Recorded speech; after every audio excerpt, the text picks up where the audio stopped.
When I was 16 years old, I had to leave home, and I was completely on my own, and all I had was my cat, named Mulder. I wouldn't even be alive at this point if not for her. I probably wouldn't be here if it wasn't for Charlie's. She's my entire life. 100% having her with me gives me a sense of purpose and a drive to keep going. And Unfortunately, I got moved into a group home, and because I became part of a system, I lost my cat.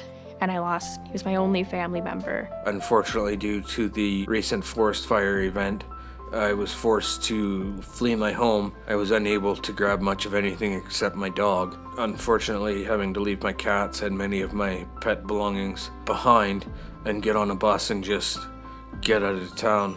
That was just devastating to me, losing my only family member. It's that huge void in your heart will always still be there. It would bother me. Why wasn't there more resources for owned pets as opposed to rescues? And there wasn't a program like Parachute for Pets at the time to help people. Predating the fire evacuation, Oreo had developed a limp. I was very concerned about getting her the surgery that she needed, but being disabled and living on disability, it just wasn't an option for me. The surgery has sort of doubled in price. Being that I had volunteered a lot when I was younger, I wanted to find that place that helped people before that step, before the shelters, before the euthanization, before the surrenders, before the abandonment. And I could not find anywhere that helped owned pets. So that day I was like, somebody needs to do something about this, and maybe I need to be the someone. Can't say enough good things about working here and the people here and volunteering here, and it's just so fulfilling. Families staying together. You hear often of shelters get a lot of the donations because they are taking in animals that have been abandoned, but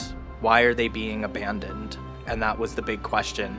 So why not keep people together? If you're down on your luck and you need 3 months of dog food to get you by and keep you with your pets, I mean, we can do 3 months worth of dog food. So we made plans to create the world's first ever pet advocacy center that provided wraparound support. So we were going to remove barriers for pet ownership because I think historically there's been a lot of barriers to pet ownership. It's tougher to rent a house, it's tougher to seek medical care if you're a pet owner, which isn't right because we know, and I know personally, that owning a pet can save your life. It's a direct line to increasing one's mental health. And for a lot of people, that's the only family they have. So we decided at that point we needed to go big because we needed to save people. We were in a mental health crisis, and now we're gonna try to take their pets. That's not right. Being here and seeing that human-animal bond and getting to interact with all of these clients and people, it's really rewarding. In about November of last year, I reached out to Parachute for Pets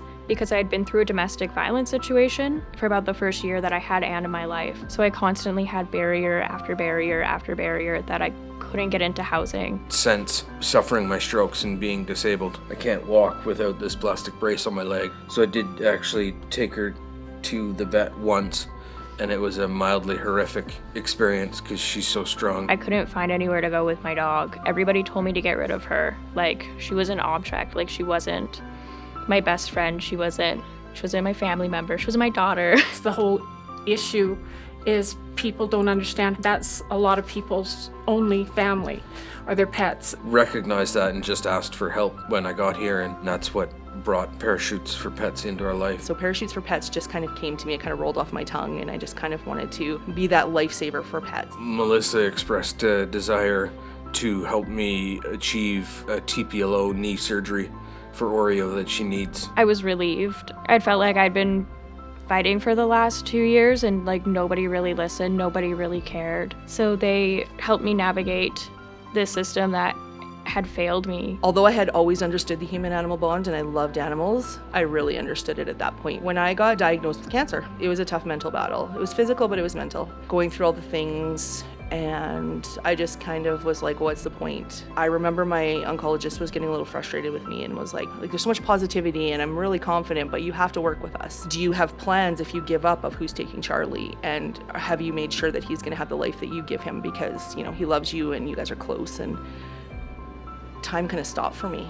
I'm like, what do you mean Charlie? What? I hadn't even really thought about how this had impacted him or where he would go or what he would do. Charlie needs the best of everything, and I'm the best person to give that to him. She's really given me a purpose I feel like my life before her was going in such a different direction. They just give you so much and ask for nothing in return but love. He became my why, and he was why I fought and, why I'm here. So Parachute for Pets does so much work to help people stay with their pets. Whether you're a child in care, a domestic violence situation, you're homeless, you're low income. We have a large pet food bank. We have a vet care room. We have Charlie's Closet after my Charlie. I had lost him, unfortunately, in 2022. He was such a big part of why Parachutes is here today.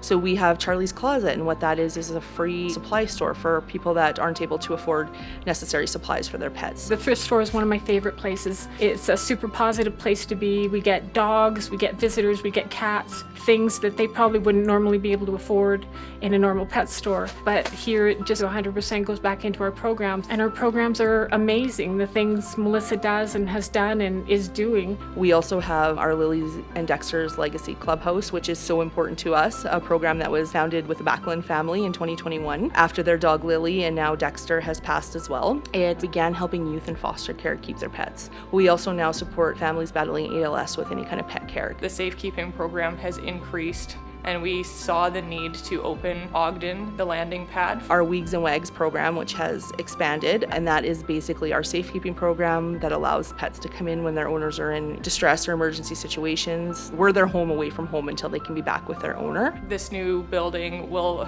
give us the ability to house an extra 60 pets. A social work team was a huge addition to our center, and one that I knew we needed. That allows our clients to come in with whatever their situation is, meet with our social worker, and start a plan. Those small little things are making a huge difference on those people's lives. That now someone is able to save that $20. Now either put that towards vet care the next month. That one bag of dog food now helps pay for that person's electrical bill, and now they have one more month to live in their home. We bridge a gap between people and pets and helping. It's not simply people or simply animals. Connections like that you don't get anywhere else. Everybody shows me their pet pictures on their phone, like their babies. As I sit here today, if I could ask anything, it would be that the community can support us the way it always has to keep my dream and to keep everybody with their pets that we can. We're determined to keep helping as much as we can.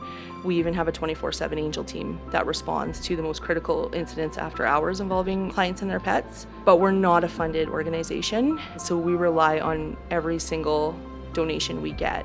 So if our story or our message compels you, or you've had the amazing benefit of owning a pet in the past, if you would consider donating, volunteering, or sharing our mission to help others stay with their pets, we would absolutely appreciate it. Everybody should have that love for pets, and unfortunately a lot of people don't have that, and that's the kind of thing we're trying to combat, and hopefully we're making a difference with what we do here. Thank you.